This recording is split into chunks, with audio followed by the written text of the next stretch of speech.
Breaking news. Andhra Pradesh రాష్ట్ర ప్రభుత్వం కీలక నిర్ణయం తీసుకుంది.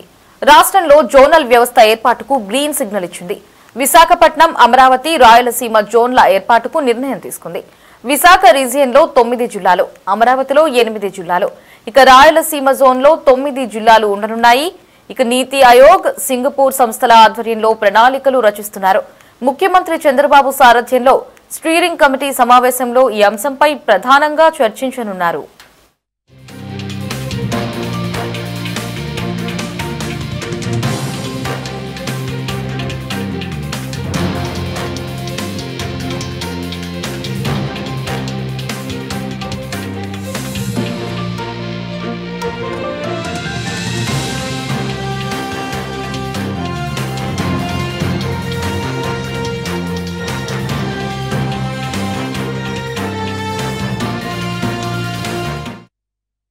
అయితే ఒక్కో జోన్ కు సీఈఓగా సీనియర్ ఐఏఎస్ అధికారులను ఏపీ ప్రభుత్వం నియమించింది.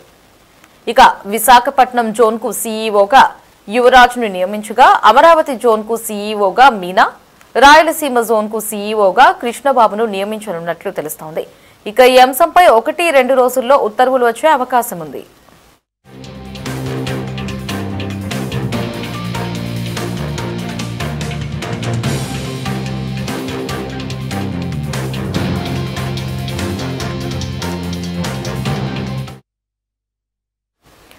రాష్ట్రంలో జోనల్ వ్యవస్థ ఏర్పాటుకు ప్రభుత్వం గ్రీన్ సిగ్నల్ ఇచ్చింది. మరిన్ని అప్డేట్స్ ని మా ప్రతినిధి గాలిబ్ ఫోన్ లో అందిస్తారు. Ghalib, over to you. Andhra Pradesh రాష్ట్రం ప్రభుత్వం ఇది కీలక నిర్ణయం అని చెప్పుకోవచ్చు. అభివృద్ధికి సంబంధించి కూడా ఫోకస్ పెట్టిన నేపథ్యంలో ఇందుకు సంబంధించి జోనల్ వ్యవస్థను ఏర్పాటు చేసేందుకు ఏపీ ప్రభుత్వం నిర్ణయం తీసుకోవడం జరిగింది. విశాఖ, అమరావతి, రాయలసీమ జోన్లుగా ఏర్పాటు చేయబోతున్నారు. విశాఖ రీజనల్ లో 9 జిల్లాలు, అట్లాగే అమరావతిలోని 8 జిల్లాలు, రాయలసీమలో 9 జిల్లాలు. నీతి ఆయోగ్, సింగపూర్ సంస్థల ఆధ్వర్యంలోని ప్రణాళికలు సిద్ధం చేస్తున్నారు. సీఎం సారథ్యంలోని స్టీరింగ్ కమిటీ ఒక్కొక్క జోన్ కి సీఈఓలుగా సీనియర్ ఐఏఎస్ లను కూడా నియమించబోతున్నారు. విశాఖ జోన్ కు సంబంధించి సీఈఓగా యువరాజ్, అట్లాగే అమరావతి జోన్ కు సీఈఓగా మీనా కుమార్, రాయలసీమ సీఈఓగా సీనియర్ ఐఏఎస్ అధికారిగా ఉన్న కృష్ణబాబు నియమించబోతున్నారు. 1-2 రోజుల్లోనే ఇందుకు సంబంధించిన ఉత్తర్వులు బయటకు రాబోతున్నాయి. ప్రధానంగా ఆంధ్రప్రదేశ్ రాష్ట్రంలోని అన్ని ప్రాంతాలు అభివృద్ధి జరగాలి అనే నిర్ణయంలోని కూటమి ప్రభుత్వం ఉంది. అందులో భాగంగానే సీనియర్ ఐఏఎస్ అధికారులను అక్కడ సీఈఓలుగా నియమించి పూర్తి స్థాయిలోని అభివృద్ధి కేంద్రీకృతం చేయాలనే నిర్ణయానికి రాష్ట్ర ప్రభుత్వం వచ్చింది. అందులో భాగంగానే నిర్ణయం తీసుకున్నట్లుగా మనకి సమాచారం అందుతుంది. అయితే 3 ప్రాంతాల అభివృద్ధిలో భాగంగా క్లస్టర్ల వారీగా విజన్లు, ప్రణాళికలు రూపొందిస్తున్నారు. జిల్లా కలెక్టర్లు అట్లాగే నగరపాలక సంస్థల అధికారుల సమన్వయంతోని ఈ జోనల్ వ్యవస్థ పనిచేయబోతుంది.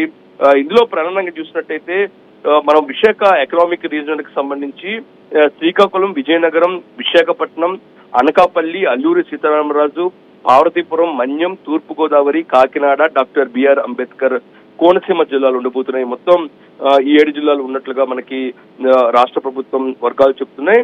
ఇంకా అమరావతి ఎకానమిక్ రీజన్ కి సంబంధించి పశ్చిమ గోదావరి, ఏలూరు, కృష్ణా, ఎన్టీఆర్, గుంటూరు, పల్నాడు, బాపట్ల, ప్రకాశం, మొత్తం ఈ జిల్లాల వరకు కూడా అమరావతి ఎకనామిక్ రీజన్ లో ఉండబోతున్నాయి. ఇంకా రాయలసీమ ప్రాంతానికి సంబంధించి నెల్లూరు, కర్నూలు, నంద్యాల, అన్నమయ్య, కడప, అనంతపురం, శ్రీ సత్యసాయి జిల్లా, చిత్తూరు, తిరుపతి ఈ జిల్లాలు ఉండబోతున్నాయి. మొత్తం 3 ఎకనామిక్ రీజనల్ కి సంబంధించి ఎందుకు రాష్ట్ర ప్రభుత్వం ఏర్పాటు చేయబోతుంది దానికి సంబంధించి ఇప్పటికే ప్రభుత్వ వర్గాలు స్పష్టం చేపట్టడం జరిగింది. ప్రతి ప్రాంతీయ జోన్ ను 3 కమిటీలను ఏర్పాటు చేస్తారు. స్టీరింగ్ కమిటీ చైర్మన్ గా సీఎం, సభ్యులుగా మంత్రులు, ప్రజాప్రతినిధులు ఉంటారు. ఎగ్జిక్యూటివ్ కమిటీలోని సిఎస్, వివిధ శాఖలకు సంబంధించిన కార్యదర్శులకు బాధ్యతలు అప్పగిస్తారు. ఇంకా ఇంప్లిమెంటేషన్ కమిటీ సీఈఓ బాధ్యతలు వహిస్తారు. ఇందులో కలెక్టర్లతో పాటు నగరపాలక సంస్థలు సంబంధించిన కమిషనర్లు ఉండే అవకాశం ఉన్నట్లుగా రాష్ట్ర ప్రభుత్వం చెబుతుంది. ఓవరాల్ గా ఇందుకు సంబంధించిన ఉత్తర్వులు సోమవారం కానీ మంగళవారం కానీ రాబోతున్నట్లుగా మనకి సమాచారం వస్తుంది. ఓవరాల్ గా ఆంధ్రప్రదేశ్ రాష్ట్రంలోని ప్రధానంగా నీతి ఆయోగ్, సింగపూర్ సంస్థల ఆధ్వర్యంలో విజన్ ప్రణాళికలు సిద్ధం చేసినందుకు కూడా సీఎం ఈ కమిటీని ఏర్పాటు చేస్తున్నట్టు తెలుస్తుంది. సమగ్ర వికాసానికి ప్రాంతాల వారీగా అభివృద్ధి చేసేందుకే ప్రభుత్వం నిర్ణయం తీసుకోవడం జరిగింది. ఓవరాల్ గా కూటమి ప్రభుత్వం తీసుకున్న కీలక నిర్ణయంలోని ఇది ఒక కీలక నిర్ణయం అని చెప్పుకోవచ్చు. ఇందుకు సంబంధించిన ఉత్తర్వులు సోమవారం కానీ మంగళవారం కానీ వెలువడే అవకాశాలు ఉన్నాయి. లహరి. రైట్ గాలి, థ్యాంక్స్ ఫర్ ద అప్డేట్స్.